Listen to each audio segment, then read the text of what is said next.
Greetings, friends! Welcome back to the Dead Tired Dads podcast. I'm Josh. And I'm Ryan. And we are here today to talk to you as gamers who really just don't have time to game.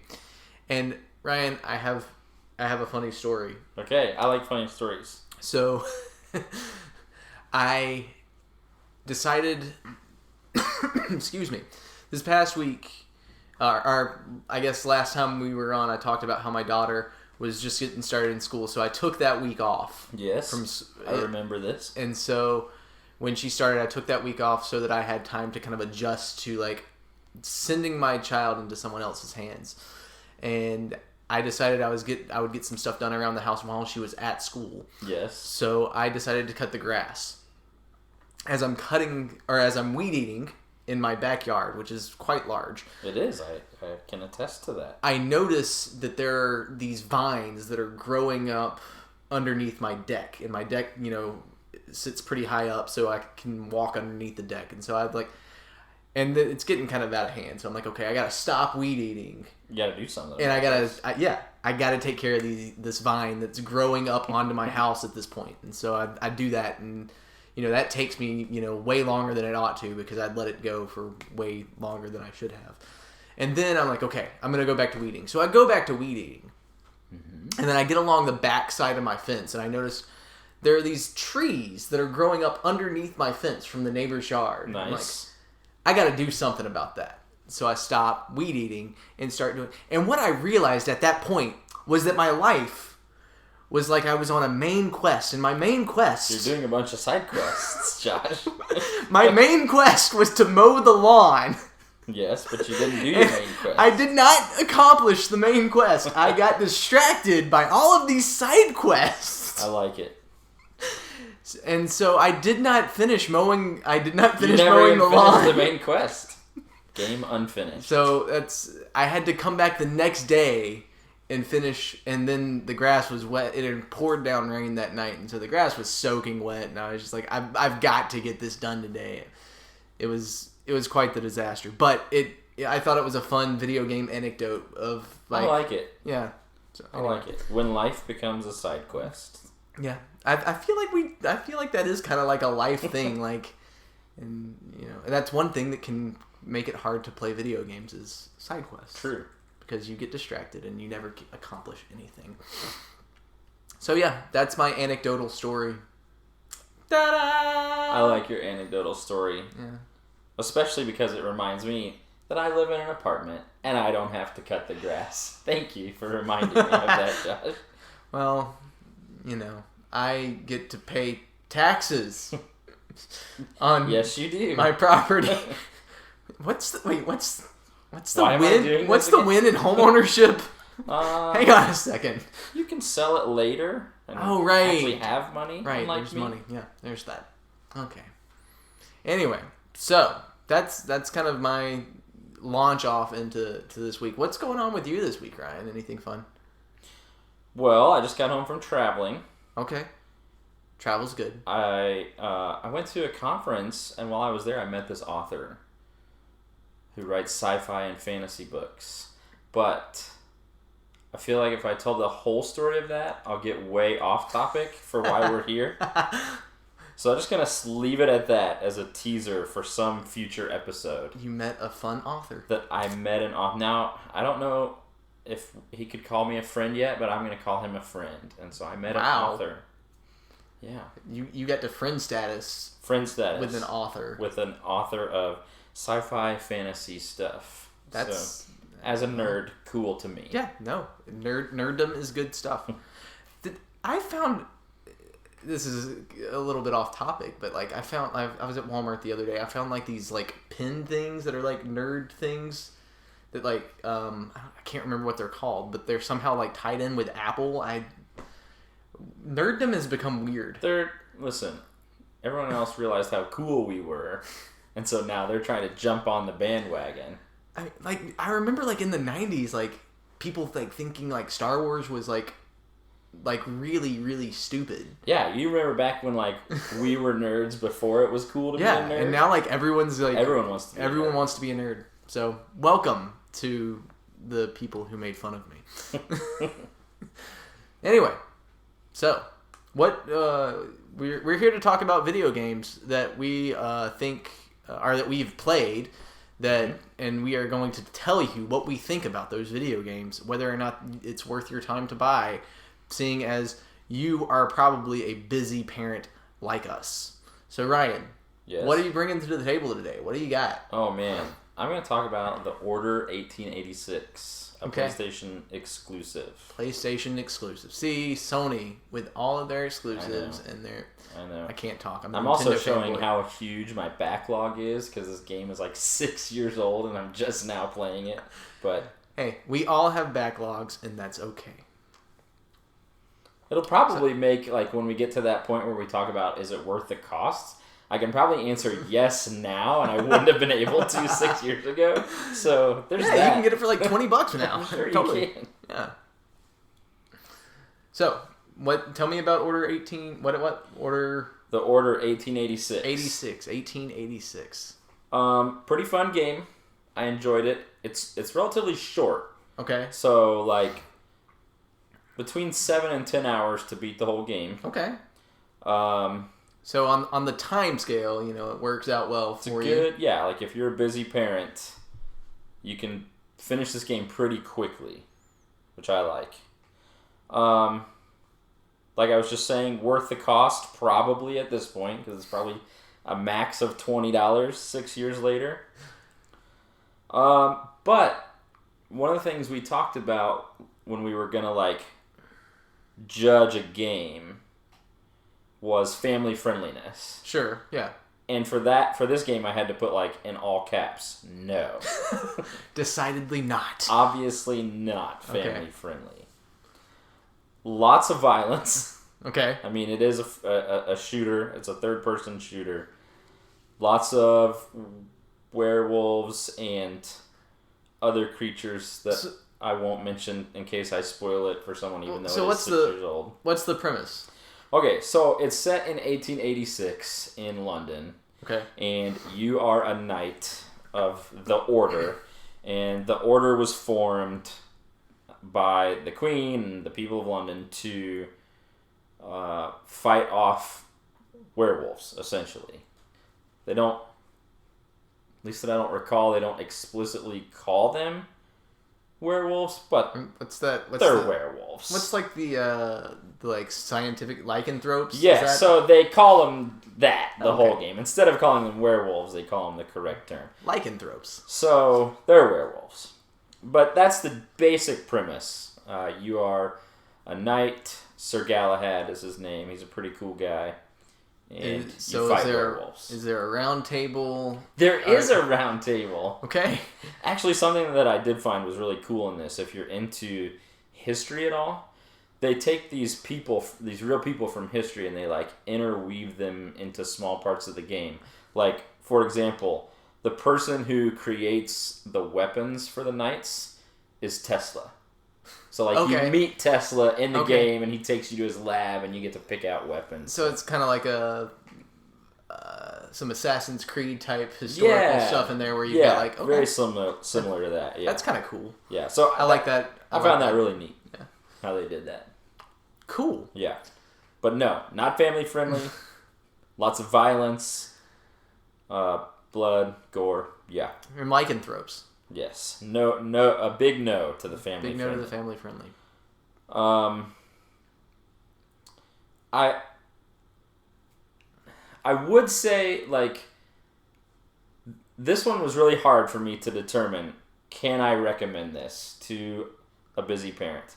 Because on the one hand, it can be played in short bursts. There is a story to it, but it's not super deep.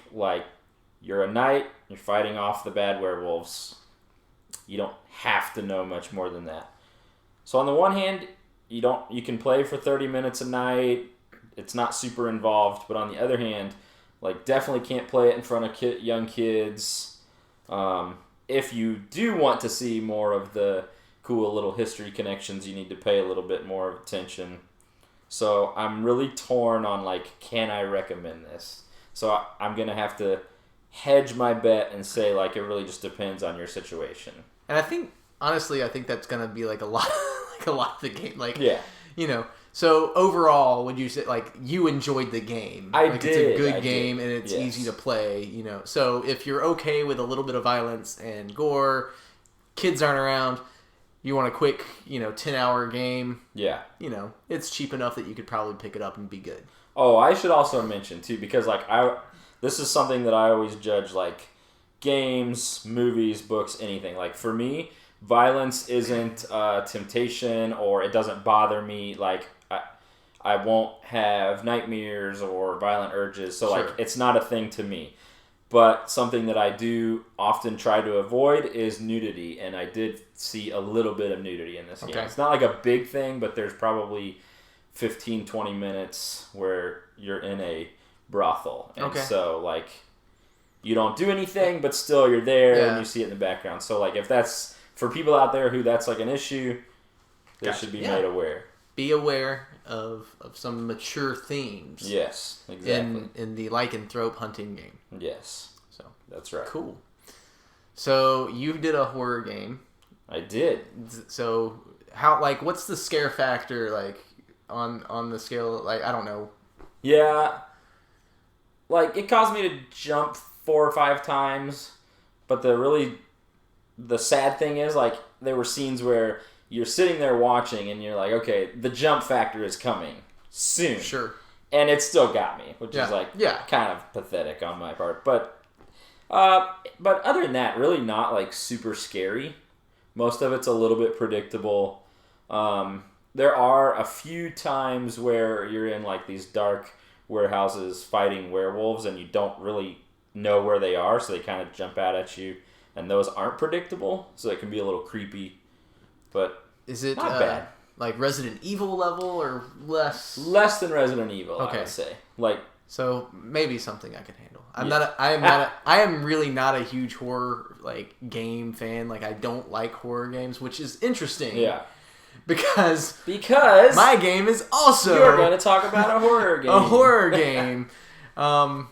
So my game that I wanted to talk about today is Phasmophobia. Phasmophobia. So this is a PC game, which I actually found to be, like, despite my disdain and hatred for horror games and for being scared, I actually really enjoy Phasmophobia.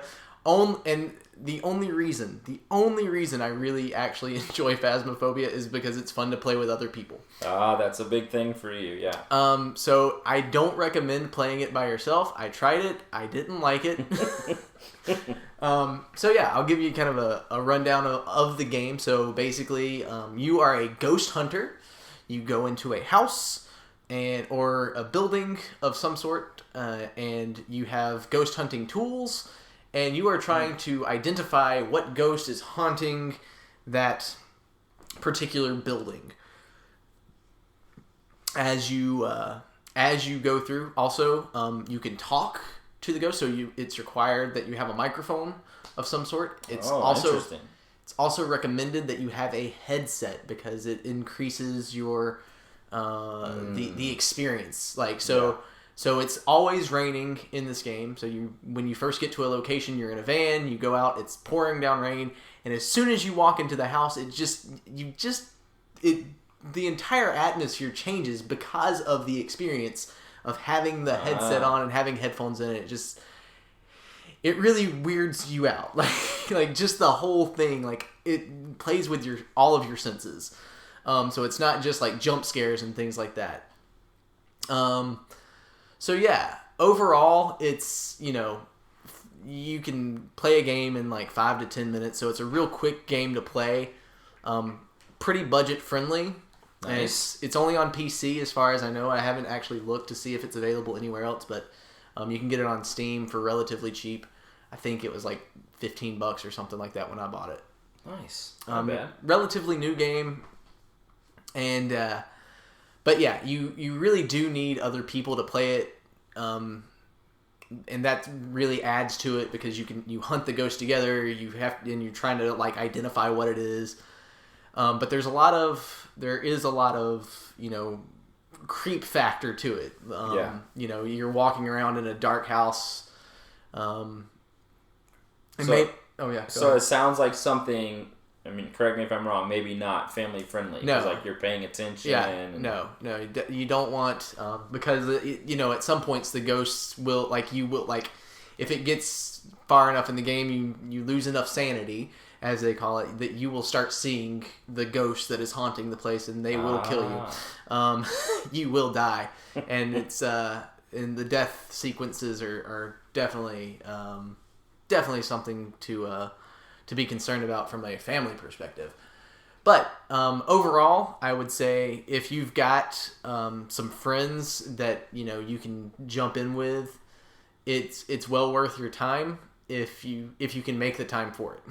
You just have to be able to get your people together to do it, because it can be a lot of fun, but also very, very creepy. So if you're easily startled, I do not recommend it. And I would not play it if it weren't for the fact that I was playing with other people who really enjoy it. With a friend. And who also, who know what they're doing, too. That's another thing to it. But, you can talk to the ghost, and the ghost will talk, again, with the headphones, the ghost will, talk back in your ear, and it's just, you'll freak out and, turn and try to run. So one of the things that is kind of aggravating about the game is that the control scheme is a little wonky. Just kind of movement, and there you can't really run. There are some things that are a little, it's kind of a budget indie game, but that being the case, it's still, it holds up well enough. So you mentioned talking to the ghost. Does the game actually recognize you speaking, or are there certain commands you have to do? There are certain phrases are you here, or if you say their name. If you say the ghost name over and over and over again, that'll rile the ghost up. Okay. And the longer you're in the house, the more kind of insane you go, and the more likely it is you'll be haunted. There was one time I was playing. It was one of my first times playing, and I realized I heard something. I tried to turn and run away, and the door, the entrance had slammed shut and was locked. And I couldn't get out, and I'm running around freaking out, just yelling and screaming for my partner who was supposed to be there, helping me, and I'm just about to freak out and panic, and I go in crouch in a corner, and I'm just gonna die here. I'm just waiting to die, and then all of a sudden he pops up and it's okay, let's go, runs out the door. I'm what the what just happened? And he's well, when that happens, the ghost is hunting, and you have to sit down in a corner and be quiet. And so I was oh. I was the one running around in circles screaming and somehow did not get killed. So he knew what to do. He had been playing for a while and didn't explain everything to me. So I mean, that's way more fun that way. Yes, I think he actually recorded a clip of that. Maybe we can get that and throw it up on the Facebook page. So anyway, yeah. What about time investment? Could you play this for just 30 minutes before bed after the kids are in bed? No, absolutely. There's no like I was saying, there's no story or anything like that. It's literally you can play for, it depends on the level that you play, but no, I don't think any level, you lose your sanity within 10 minutes and you will either be dead or you will have figured out what ghost it is and be done. I see. So yeah, there's not really a whole lot of time investment into it. So final answer: would you recommend this game to our listeners? I mean, yeah, I think it's a fun game. I think it's a good game to have on your list. And like I said, the biggest thing for me is having other people to play it with. So, get some of your buddies together and play it together with them, and yeah, I think it's totally worth it for your time and for the money that you can put into it. So look at that. 2 horror games. 2 recommendations. So yeah. Again, it depends on your, it depends on where you're at, but to me, it's well worth your time, I think. So, nice. Anything else for the good of the whole? I don't think so. Okay. Well, that's going to do it for this episode of the Dead Tired Dads podcast. Thank you so much for listening. Thank you. And if you wouldn't mind giving us a review, down on the bottom section, or wherever you leave reviews at, and on your podcast listening platform. We'd appreciate it. And we will catch you on the next episode. Yes. Bye.